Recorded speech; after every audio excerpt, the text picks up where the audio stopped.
कैसे हैं आप लोग? आप सभी लोगों को मेरा बहुत बहुत नमस्कार। मुझे विश्वास होगा कि कहीं न कहीं आप लोग अपने लक्ष्य के प्रति, अपनी मंजिल के प्रति लगे होंगे।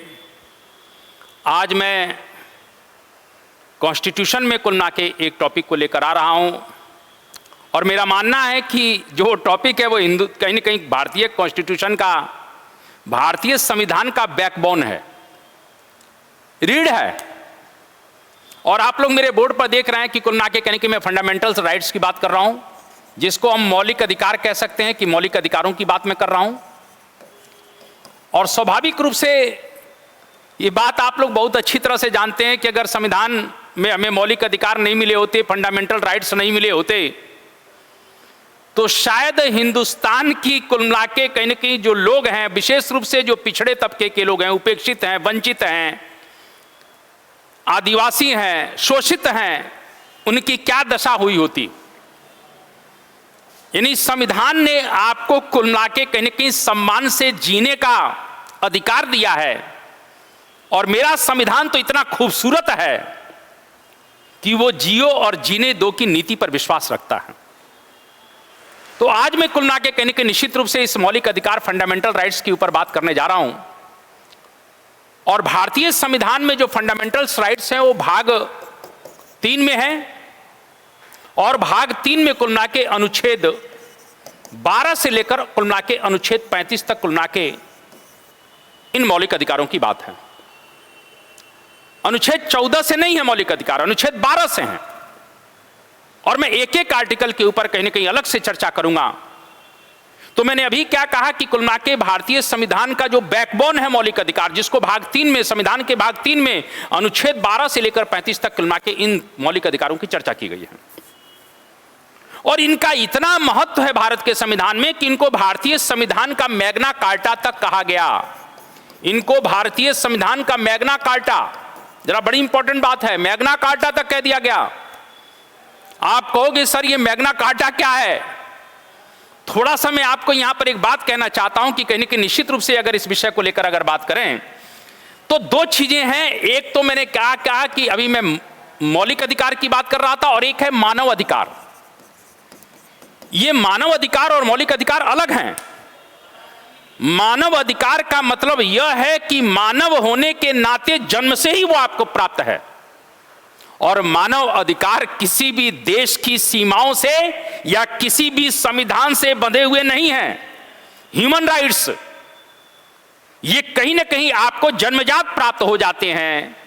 ये किसी भी देश और सीमाओं से बंधे हुए नहीं हैं, किसी भी संविधान से बंधे हुए नहीं हैं। लेकिन जहां तक नहीं कि मानव अधिकारों का जो कहीं ना कहीं स्वरूप है वो बहुत ही व्यापक है। लेकिन जहां तक मौलिक अधिकारों की बात है, मौलिक अधिकार को ना के निश्चित रूप से हम कह सकते हैं कि वो देश की सीमाओं से बंधे हुए हैं। मैं मान सकता हूं कि कुछ मौलिक अधिकार देश के बाहर के लोगों को भी मिलते हैं, लेकिन फिर भी फंडामेंटल्स राइट्स कहीं ना कहीं जो कॉन्स्टिट्यूशन में दिया जाता है वो विशेषकर अपने देश के नागरिकों को ध्यान में रखकर दिया जाता है। और मैंने अभी कहा कि अगर मौलिक अधिकारों की बात कर रहा हूं तो निश्चित रूप से अगर मैं मौलिक अधिकारों की बात करूं तो थोड़ा सा इस बात को ध्यान रखिए कि मैंने अभी कहा कि मौलिक अधिकार, अब मौलिक अधिकार को मैंने अभी कहा कि संविधान का मैग्ना कार्टा कहा गया है। क्या कहा गया है? Magna carta. आप कहोगे सर ये मैग्ना कार्टा का फंडा क्या है? मैं आपको बताना चाहता हूं, बड़ा इतिहास का इंपॉर्टेंट चीज है। मैग्ना का मतलब है कि ग्रेट, महान, ग्रेट, और कार्टा का मतलब है आज्ञापत्र, चार्टर। 1215 में इंग्लैंड के महाराजा ने, इंग्लैंड के राजा ने अपनी जनता को एक बहुत बड़ा अधिकार पत्र दिया, एक चार्टर दिया। उनके अधिकारों का वो चार्टर था। इस प्रकार से 1215 में इंग्लैंड के राजा ने अपनी जनता को जो विशाल चार्टर दिया है, विशाल अधिकार पत्र दिया है, उसे इंग्लैंड की भाषा में मैग्ना कार्टा कहा जाता है। और यही मैग्ना कार्टा इंडियन कॉन्स्टिट्यूशन में यूज किया जा रहा है, क्योंकि भारत के संविधान में जो मौलिक अधिकार हैं उनका भी कुल ना, क्योंकि मौलिक अधिकार हमें अधिकार प्रदान कर रहे हैं। किसके खिलाफ? राज्य के खिलाफ प्रदान कर रहे हैं। राज्य हमारे कुल ना के संविधान ने हमको कुछ ऐसे अधिकार दिए हुए हैं जिनको राज्य किसी भी स्थिति में छीन नहीं सकता है। इसीलिए मैं कहना चाहता हूं कि उन अधिकारों के नाते ही कुल मिला के इन मौलिक अधिकारों को भी संविधान का मैग्ना कार्टा कहा गया है। क्लियर? अब प्रश्न एक और बड़ा इंपॉर्टेंट है। तो सर आपने मैग्ना कार्टा की बात की, अब जरा ये बताइए कि और क्या घटनाक्रम है। थोड़ा सा कुल मिला के मौलिक अधिकारों के इतिहास पर चलें। 1789 में फ्रांस में क्रांति हुई, और 1789 में फ्रांस की जब क्रांति हुई तो फ्रांस की क्रांति के कुछ लक्ष्य थे। स्वतंत्रता, समानता, विश्व बंधुत्व, यानी हमें राइट ऑफ इक्वलिटी चाहिए, राइट ऑफ लिबर्टी चाहिए। तो इनके लिए जब क्रांति शुरू हुई लुईस 16वें के शासनकाल में, फ्रांस की बात कर रहा हूं, तो जब क्रांति सफल हो गई तो वहां पर पहली बार आपको मालूम होना चाहिए कि 1789 की क्रांति के पश्चात मानव एवं नागरिक अधिकारों का घोषणा पत्र जारी किया गया। यानी कि यानी नागरिक अधिकारों का, यानी कि फ्रांस के नागरिकों को कुछ अधिकार हैं। यही बात तो कुल मिला के रूसो अपनी पुस्तक सोशल कॉन्ट्रैक्ट में कह रहा है कि मनुष्य के भी कुछ नैसर्गिक अधिकार हैं। यानी फ्रांस की क्रांति के पश्चात कहीं ना कहीं जो वहां मानव अधिकारों का घोषणा पत्र हो रहा है, नागरिक अधिकारों का घोषणा पत्र हो रहा है, उसमें भी पहली बार मौलिक अधिकारों की बात की गई है, फंडामेंटल राइट्स की बात की गई है। 1215 में मैंने कहा कि मैग्ना कार्टा शब्द क्या है, लेकिन 1789 की फ्रांसीसी क्रांति के पश्चात अंततः कुल मिला के मैंने कहा कि फ्रांस में जब मानव अधिकारों की बात की जा रही है तो वहां पर भी, क्योंकि मनुष्य के भी कोई राइट्स हैं, वो फंडामेंटल राइट्स की झलक यहां मिल रही है। इसी प्रकार से 1791 में आते हैं, तो 1791 में कुल मिला के अमेरिका में चलते हैं, तो अमेरिका में कुल मिला के बिल ऑफ राइट्स के माध्यम से, यानी अमेरिका के संविधान में बिल ऑफ राइट्स के माध्यम से मौलिक अधिकार मिले। और इसीलिए हम कहते हैं कि जो मौलिक अधिकार है वो कहां से हम ले रहे हैं, अमेरिका से ले रहे हैं। तो अमेरिका के संविधान में भी मौलिक अधिकारों की बात की गई। यानी इससे पहले मैंने क्या कहा कि फ्रांस की क्रांति के पश्चात मानव अधिकारों का घोषणा पत्र जारी हुआ है, उसके बाद 1791 में बिल ऑफ राइट्स के माध्यम से कुल मिला के मौलिक अधिकारों की बात की जा रही है। यदि ये बाहर बात हो जा रही तो क्या हिंदुस्तान में कुल मिला के बात नहीं हो रही थी? हिंदुस्तान में भी बड़े लेवल पर बात हो रही है।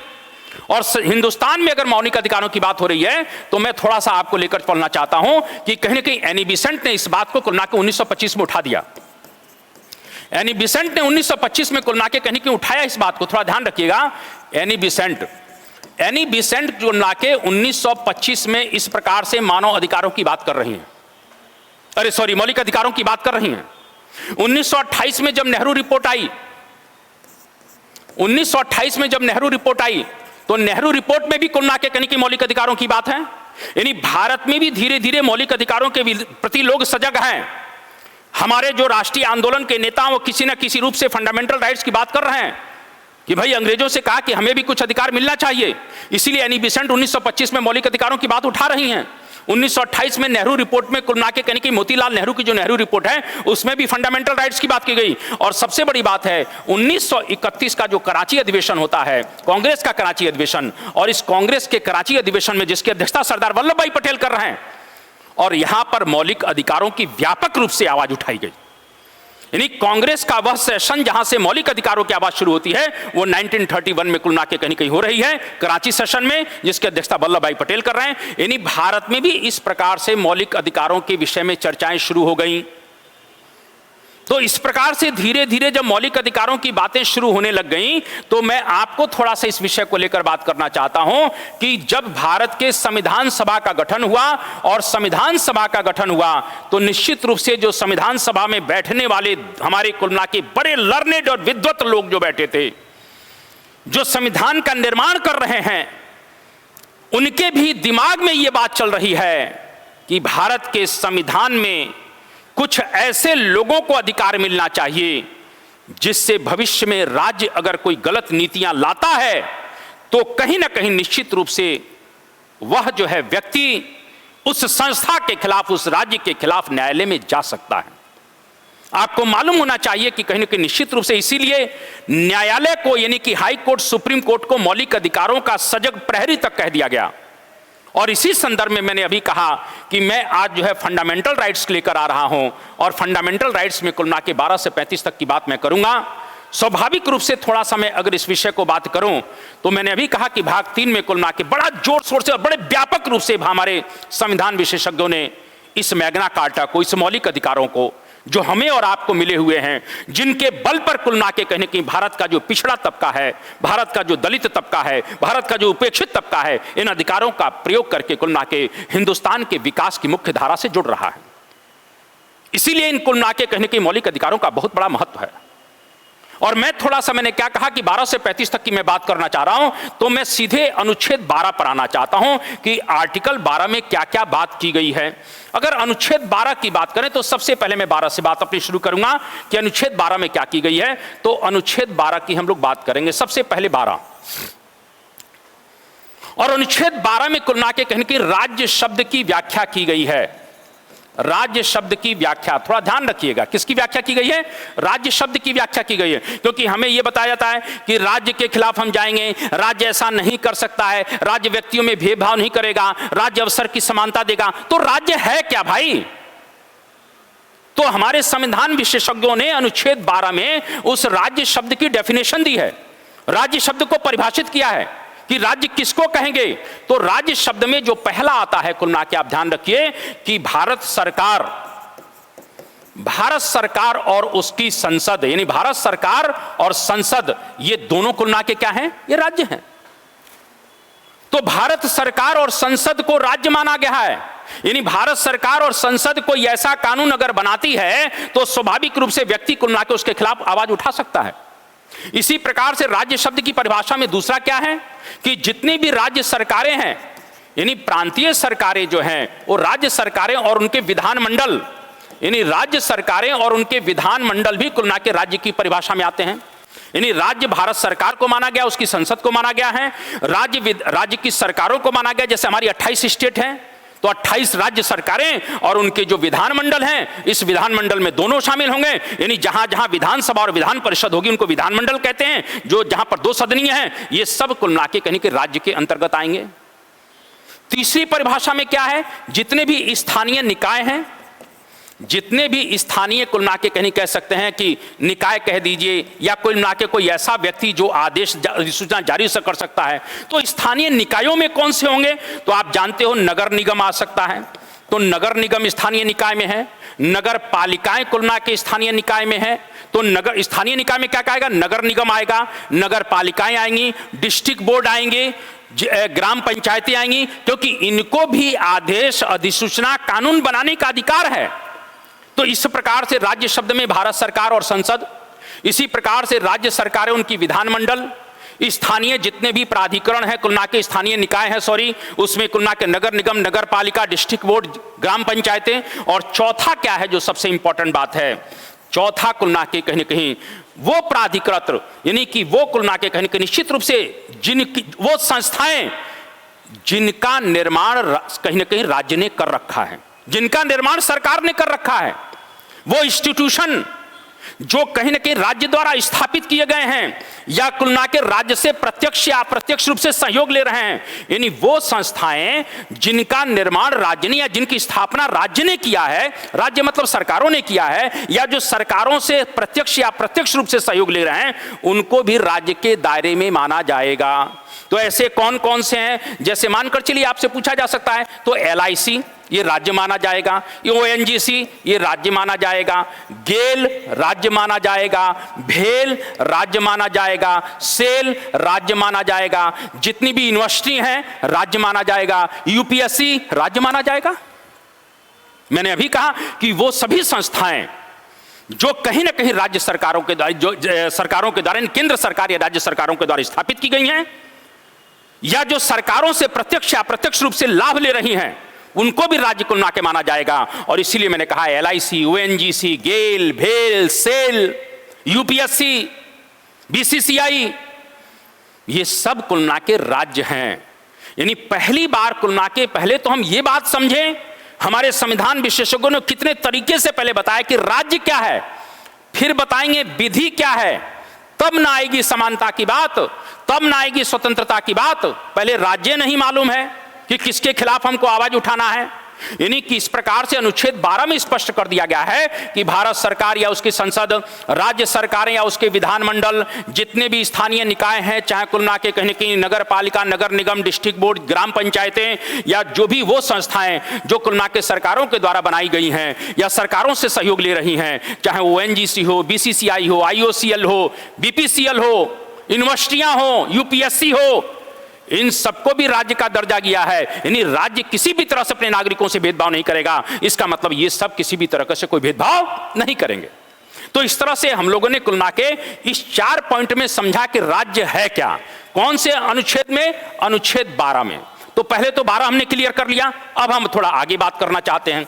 12 के बाद जो सबसे इंपॉर्टेंट बात है कि 12 में कुल मिला के 4 प्रकार के राज्यों की हमने बात कर ली। अब आते हैं कुल मिला के ये अनुच्छेद पढ़ते जाइए। 12 से 35 मतलब 12 के बाद अब 13 पे बात करेंगे, फिर 14 पे बात करेंगे, फिर 15 पे बात करेंगे। ऐसे कुल मिला के कहीं की मौलिक अधिकार पढ़ा जाए। 12 के बाद अनुच्छेद 13 क्या कहता है? अब आएंगे अनुच्छेद 13, बहुत इंपॉर्टेंट है। भारतीय संविधान का सबसे महत्वपूर्ण आर्टिकल अनुच्छेद 13 है।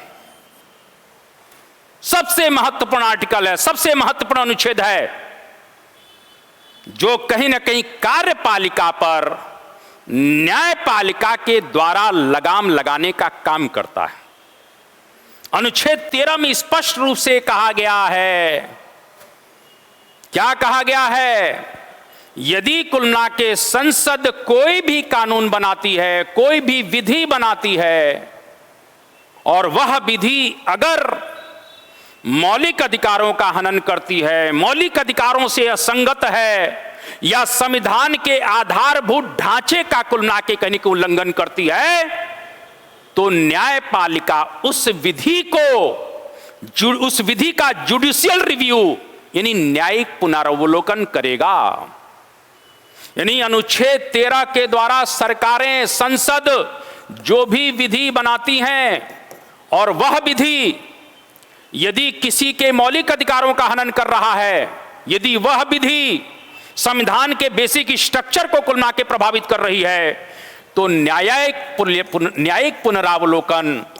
पुनरावलोकन जिसको हम जुडिशियल रिव्यू कह सकते हैं, ध्यान रखिएगा, जुडिशियल रिव्यू के माध्यम से, न्यायिक पुनरावलोकन के माध्यम से उस विधि, उस कानून को शून्य घोषित कर देगा। यह न्यायपालिका को राइट्स इसलिए दिया गया है जिससे सरकार, राज्य किसी भी व्यक्ति के मौलिक अधिकारों का उल्लंघन नहीं कर सके, संविधान की मूल भावनाओं को कुल मिला के कहीं के नुकसान ना पहुंचा सके। संविधान का जो बेसिक स्ट्रक्चर है, संविधान का जो मूल भाव है, मूल भाव कहां है? प्रियम्बल में, प्रस्तावना में है। मैं ये कहना चाहता हूं कितनी खूबसूरत कुल मिला के कहीं कि मेरे संविधान का डिजाइन तैयार किया गया है। हर स्टेप पर आप समझिए कुल मिला के वो लोग रात दिन सोए नहीं होंगे जो संविधान बना रहे हैं। वो कितनी चिंता हमारी आपकी करके कुल मिला के यहां से चले तो गए, लेकिन हमारे और आपके बारे में कितनी चिंता उनको थी कि आने वाला समय कुल मिला के कैसा भी आए, लेकिन हिंदुस्तान का आम नागरिक किसी भी तरीके से शोषित ना हो जाए। क्या गहना गढ़ा है हमारे और आपके विकास के लिए कुल मिला के हमारे संविधान विशेषज्ञों को, मैं उनको झुक कर उनको नमन करता हूं। मैं इसीलिए आपको बात करना चाहता हूं कि कुल मिला के कहीं न कहीं इसमें कितनी सुंदर बात है। इसीलिए मैं कहता हूं संविधान का सबसे इंपॉर्टेंट आर्टिकल यह है जिसमें स्पष्ट है कि कुल मिला के संसद कोई भी कानून बनाती है और किसी भी तरह से मौलिक अधिकार का उल्लंघन होता है या जो मूल भावना है संविधान की समाप्त होती है, तो तत्काल कुल मिला के न्यायपालिका तत्काल उसको सिफर कर देगा। ऐसी घटना हुई है, मैं अभी बताऊंगा। अब थोड़ा सा हम लोग न्यायिक पुनरावलोकन की बात आ गए, जो सबसे मैंने इंपॉर्टेंट बताया। अब थोड़ा सा अगर मैं इस विषय को लेकर बात करना चाहता हूं तो मैं अनुच्छेद 13 की बात कर रहा हूं। अनुच्छेद 13 में कुल मिला के पहला है 13(1), और 13(1) में कुल मिला के वो कानून है जो संविधान लागू होने से पूर्व के हैं, यानी संविधान लागू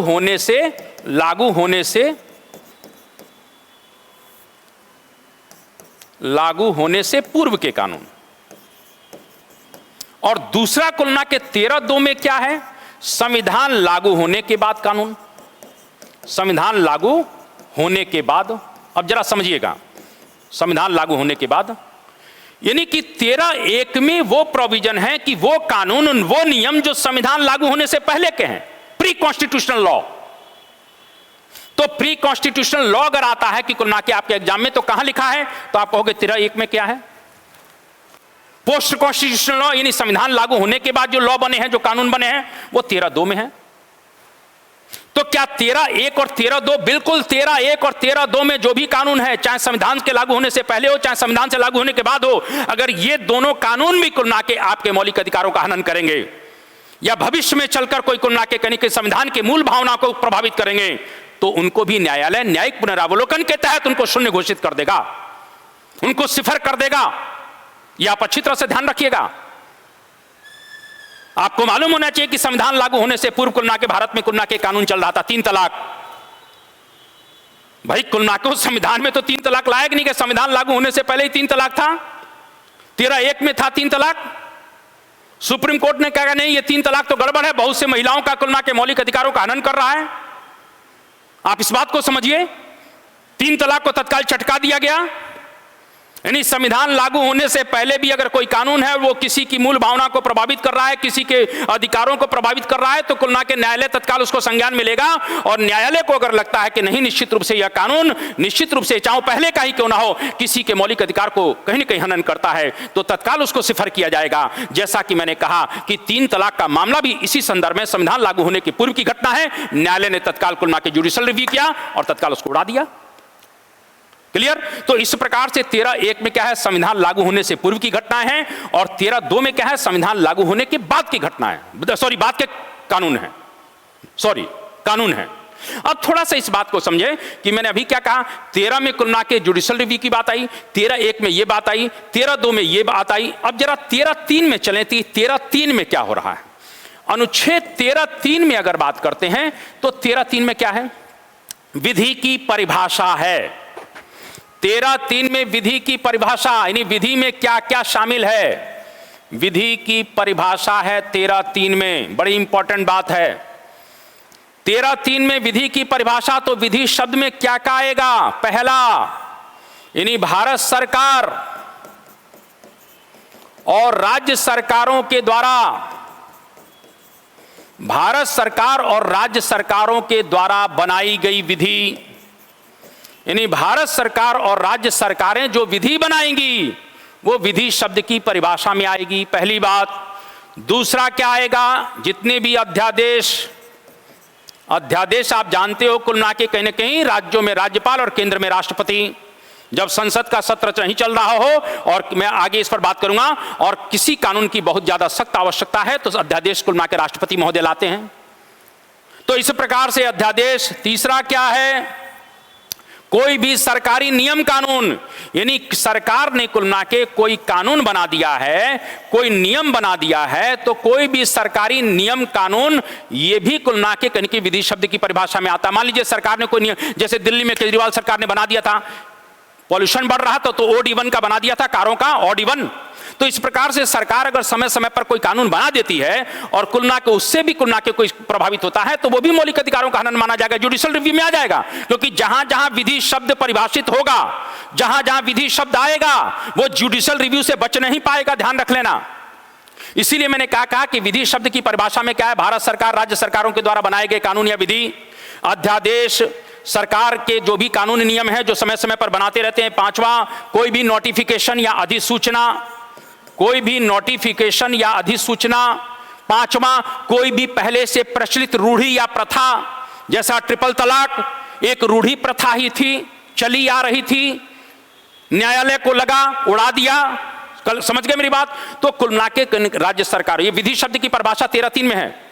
तो इस प्रकार से भारत सरकार के जो भी कानून हैं, राज्य सरकारों के जो भी नियम विधियां हैं, या जो समय समय पर कानून बनते हैं, जो भी अधिसूचनाएं हैं, जो भी नियम कानून हैं, जो भी कुल मिला के कहीं न कहीं प्रचलित रूढ़ी प्रथा है, वो सब किसके दायरे में आते हैं?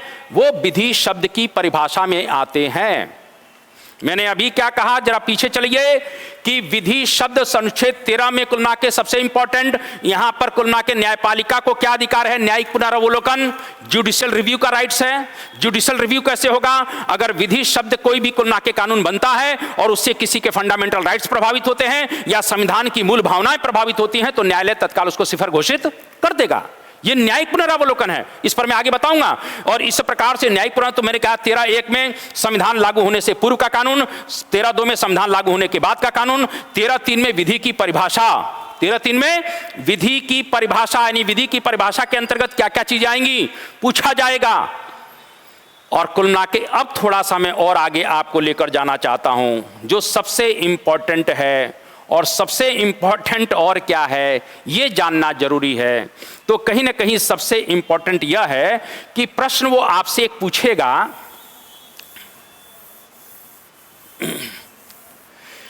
कि कहीं ना कहीं मैंने अभी क्या कहा कि विधि शब्द, अब मानकर चलिए कि कुल मिला के अनुच्छेद 368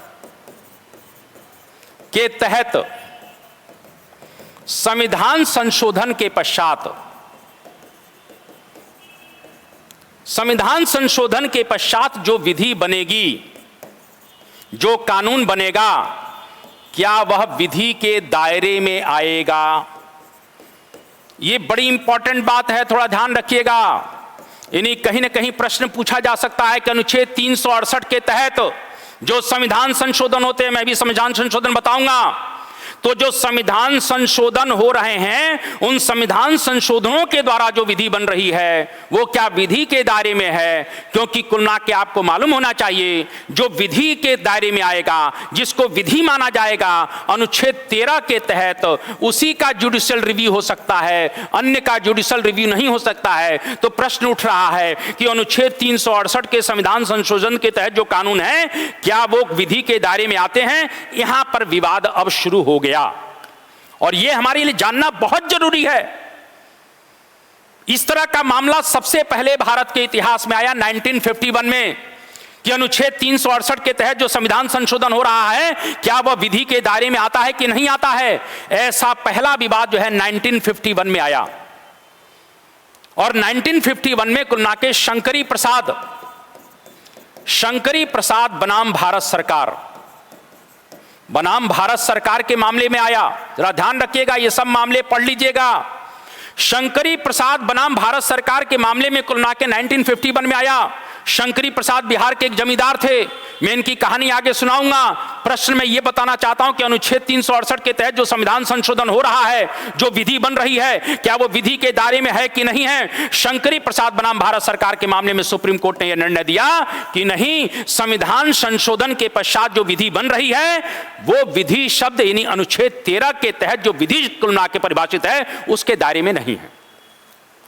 यानी शंकरी प्रसाद बनाम भारत सरकार के मामले में सुप्रीम कोर्ट ने स्वयं निर्णय दे दिया है कि अनुच्छेद 368 के तहत जो संविधान संशोधन होगा वो विधि शब्द के अंतर्गत नहीं आएगा, और जो विधि शब्द के अंतर्गत नहीं आएगा उसे कहीं ना कहीं न्यायालय में या कोर्ट में चैलेंज नहीं किया जा सकता है, यानी कि वो न्यायिक पुनरावलोकन या जुडिशियल रिव्यू से बाहर है। इसी प्रकार से दूसरा मामला फिर आता है कुल मिला के 1965 में, सज्जन सिंह बनाम राजस्थान सरकार, और सज्जन सिंह बनाम राजस्थान सरकार, थोड़ा ध्यान रखिएगा, राजस्थान सरकार 1965 का मामला है। इसमें भी इसी तरह का मामला आया, सज्जन सिंह बनाम राजस्थान सरकार के मामले में भी सुप्रीम कोर्ट ने फिर वही डिसीजन दिया कि नहीं, अनुच्छेद 368 के तहत संविधान संशोधन जो होगा वो विधि शब्द के दायरे में नहीं आएगा, यानी उसके द्वारा जो कानून बनेगा उसको विधि नहीं माना जाएगा, और जब विधि नहीं माना जाएगा तो स्वाभाविक रूप से जुडिशियल रिव्यू के अंतर्गत भी नहीं आएगा, क्योंकि अनुच्छेद 13 यह कहता है कि विधि शब्द को कुल मिला के कहते हुए कहता है कि जो विधि बनेगी उसको कुल मिला के कहने की सुप्रीम कोर्ट या हाई कोर्ट को जुडिशियल रिव्यू का अधिकार है। आप इस बात को समझिए। तो इस दोनों केस ने यह कह दिया 1951 में शंकरी प्रसाद वाले मामले में और सज्जन सिंह बनाम राजस्थान मामले में कि नहीं साहब, आर्टिकल 368 के तहत जो संविधान संशोधन हो रहा है विधि शब्द के दायरे में नहीं है। बड़ी दिक्कत हो गई। लेकिन इसी समय फिर एक घटना घटित होते 1967 में, और 1967 में गोलखनाथ बनाम पंजाब राज्य का मामला, और गोलखनाथ बनाम पंजाब राज्य के मामले में सुप्रीम कोर्ट ने एक अलग डिसीजन दे दिया। और गोलखनाथ बनाम पंजाब राज्य के मामले में सुप्रीम कोर्ट ने क्या निर्णय दिया कि नहीं, अनुच्छेद 368 के तहत जो भी संविधान संशोधन होगा वो विधि के दायरे में आएगा। यानी गोलखनाथ बनाम पंजाब के मामले में सुप्रीम कोर्ट ने अपने ही दोनों डिसीजन को पलट दिया। 1961 में और अपने ही दोनों डिसीजन को 67 में, सॉरी, और 67 में, और जब कुल मिला के कहीं न कहीं अपने ही डिसीजन को पलट दिया, यानी अनुच्छेद 368 के तहत जो संविधान संशोधन होगा वो विधि शब्द के दायरे में आएगा, तब अंततः कुल मिला के जब विधि शब्द के दायरे में आएगा, यानी न्यायपालिका आर्टिकल 368 के द्वारा संविधान संशोधन के पश्चात जो विधि बनेगी, और अगर उस विधि से कुल मिला के कोई मामला प्रभावित होता है तो उसको जुडिशियल रिव्यू के अंतर्गत लाया जाएगा, क्योंकि इस डिसीजन के पश्चात वो कुल मिला के कहीं कि मैंने क्या कहा कि अनुच्छेद 368 को विधि शब्द के दायरे में लाया गया है, और जो विधि शब्द के दायरे में हो जिसका जुडिशियल रिव्यू किया जा सकता है। अब मामला फंस गया। जब मामला फंस गया तो थोड़ा सा आप लोग समझते जाइएगा, बहुत इंपॉर्टेंट घटनाक्रम चल रहा है, थोड़ा दिमाग लगाए रहना। इसी समय क्या होता है कि 1967 में कुल मिला के अब कह दिया गया कि भाई ये तो विधि शब्द के दायरे में है, बड़ी समस्या हो गई। तब इंदिरा गांधी सरकार उस समय थी, और इंदिरा एक डोमिनेंट प्रधानमंत्री थी, नो डाउट।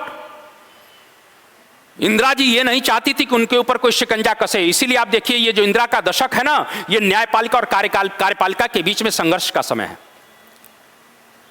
इंदिरा जी हमेशा डोमिनेंट रहने का प्रयास करती थी, देखिए हुआ भी यही है।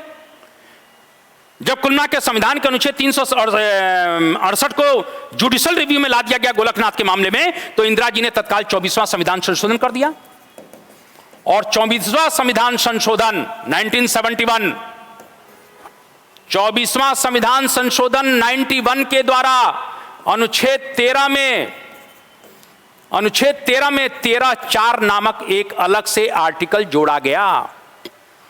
24वें संविधान संशोधन 1971 के द्वारा अनुच्छेद 13 में एक 13(4) आर्टिकल जोड़ दिया जाता है, और इस आर्टिकल में स्पष्ट कर दिया गया कि कुल मिला के अनुच्छेद 368 के द्वारा जो भी संविधान संशोधन होगा वो विधि के दायरे में नहीं आएगा, और जब विधि के दायरे में नहीं आएगा तो न्यायालय को न्यायिक पुनरावलोकन का अधिकार नहीं है।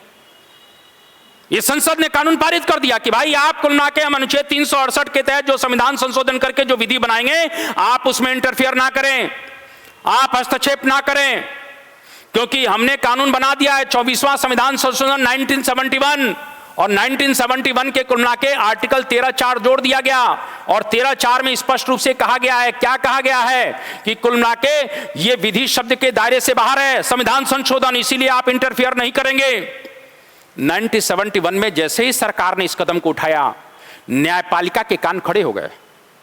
न्यायपालिका ने कहा या तो ये मामला बहुत गड़बड़ हो जाएगा, क्योंकि ये कोई भी कानून बना डालेंगे, किसी के भी राइट्स को समाप्त कर देंगे, संविधान का जो बेसिक स्ट्रक्चर है कुल मिला के उसको ही उड़ा देंगे, प्रियम्बल की मूल भावनाओं को ही समाप्त कर देंगे। यार सुप्रीम कोर्ट बड़ी चिंता में थी।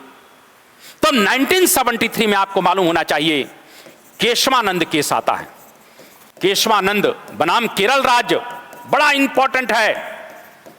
13 जजों की पीठ इसमें बैठी हुई है, 13 जजों की पीठ बैठी थी, बहुत डिसीजन इसमें दिए।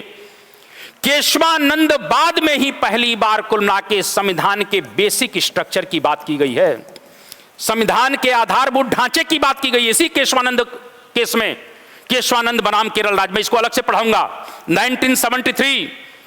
और इसमें कुल मिला के कहने के केशवानंद मामले में सुप्रीम कोर्ट ने डिसीजन अपना एक अलग दिया है, और सुप्रीम कोर्ट ने यह डिसीजन दिया कि कुल मिला के संसद को संविधान की प्रस्तावना हो, संविधान का मौलिक अधिकार हो, या संविधान का कोई भी अनुच्छेद हो, उसमें संशोधन का अधिकार है। जरा समझिएगा, यानी केशवानंद ने कह दिया। गोलकनाथ मामले में क्या हुआ था? गोलकनाथ मामले में, ये जो मैंने अभी गोलकनाथ मामला बताया था, इस गोलकनाथ मामले में कुल मिला के कहीं कहीं सुप्रीम कोर्ट ने कहा था कि संसद को मौलिक अधिकारों में संशोधन का कोई अधिकार नहीं है, एक अलग से मामला बोला था। और साथ में उसने यह भी कहा था कि कुल मिला के कहीं ना कहीं संविधान का अनुच्छेद 368 के तहत जो संशोधन होगा विधि के दायरे में है। ये दोनों बातें कही थी।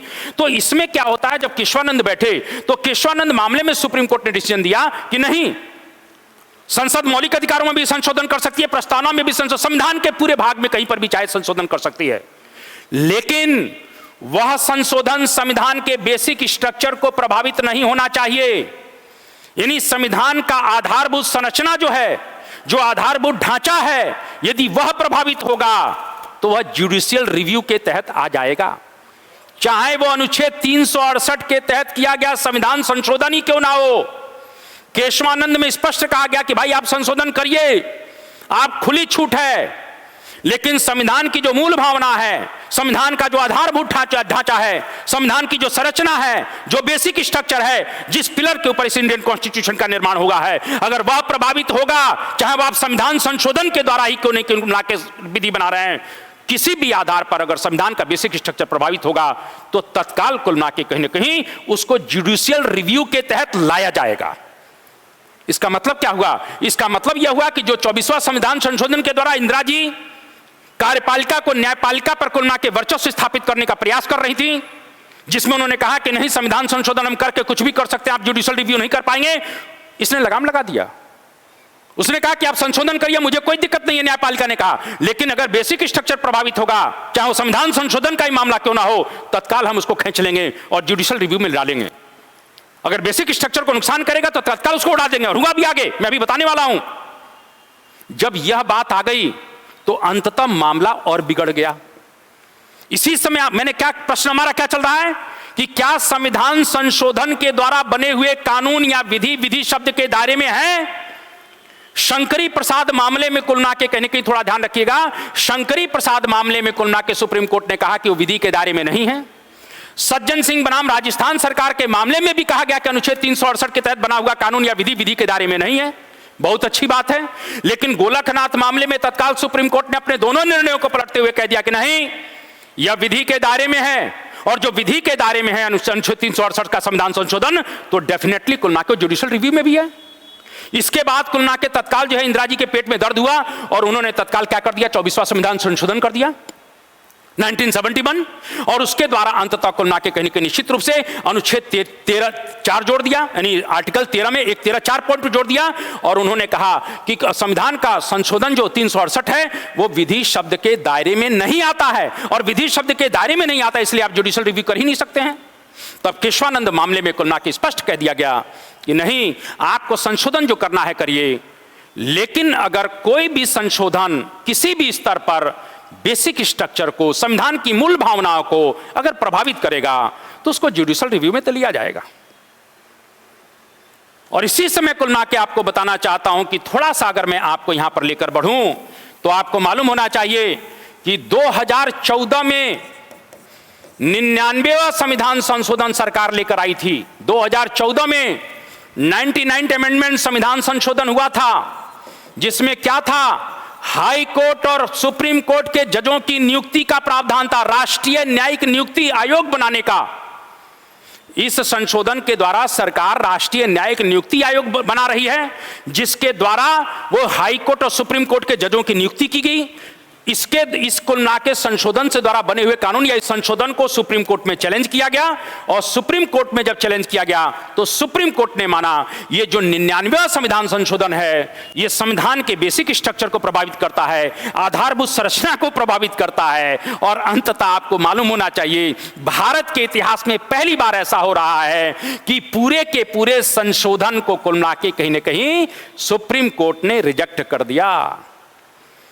यानी 99 संविधान संशोधन को पूरी तरह से रिजेक्ट कर दिया जाता है, क्योंकि सुप्रीम कोर्ट कहता है यह संविधान के बेसिक स्ट्रक्चर को प्रभावित कर रहा है। इस प्रकार से आप समझ सकते हो कि अगर 368 के संविधान संशोधन को लेकर अगर विवाद होगा तो निश्चित रूप से कुल मिला के कहीं कहीं सुप्रीम कोर्ट सर्वोपरि है। सुप्रीम कोर्ट कुल मिला के कहीं कि उसको जुडिशियल रिव्यू कर सकती है। इस तरह से मैंने अभी क्या कहा कि हम लोगों ने 2 आर्टिकल अभी पढ़ा है, अनुच्छेद 12 और अनुच्छेद 13। 12 में राज्य शब्द की परिभाषा है और 13 में विधि शब्द की बात की गई है, और 13 में ही न्यायिक पुनरावलोकन की बात है। और मैंने क्या कहा कि कुल मिला के जब कार्यपालिका और कुल मिला के कहीं कि न्यायपालिका जब अनुच्छेद 368 के संविधान संशोधन के लिए आमने सामने आई तो मैंने बहुत से मामले सुनाए, और निष्कर्ष यही निकला कि अंततः कुल मिला के संविधान संशोधन का अधिकार तो है संसद को, लेकिन जो विधि बनेगी उस विधि का ऑब्जर्वेशन करने का अधिकार न्यायपालिका को है। यानी न्यायपालिका को लगता है कि वो संविधान के बेसिक स्ट्रक्चर को या किसी के मौलिक अधिकार का हनन कर रहा है तो संविधान कुल मिला के सुप्रीम कोर्ट न्यायिक पुनरावलोकन कर सकता है और उसको कहीं न कहीं सिफर कर सकता है। जैसा कि अभी कुल मिला के मैंने बताया कि 99 संविधान संशोधन 2014 को पूरी तरह से सुप्रीम कोर्ट ने कहीं न कहीं निरस्त कर दिया। इस प्रकार से कुल मिला के आज से हम लोग मौलिक अधिकारों की श्रेणी चालू हो चुकी है। 12 और 13 को मैंने पढ़ा दिया, आगे हमारा 14 और 15 का आर्टिकल आएगा। आप लोग खूब इसी तरह से पढ़ते रहिए, धीरे धीरे मैं इतिहास इतिहास के भी कुछ विषयों को लेकर आ रहा हूं और हम लोग जुड़े रहें। उसके बाद मेरी रेगुलर क्लासेस बहुत जल्दी स्टार्ट होगी। बस आप लोग मस्ती से पढ़िए और मस्ती से कुछ करिए। मेरा तो यही मानना है कि कोशिश कर हल निकलेगा, आज नहीं तो कल निकलेगा। अरे जिंदा रखो दिल की उम्मीदों को, खारे समुद्र से एक दिन गंगा जल निकलेगा। इसी शब्दों के साथ मैं अपनी वाणी को विराम देता हूं। आप सब लोगों को प्रणाम करता हूं। जय हिंद, भारत माता की जय, वंदे मातरम। नमस्कार।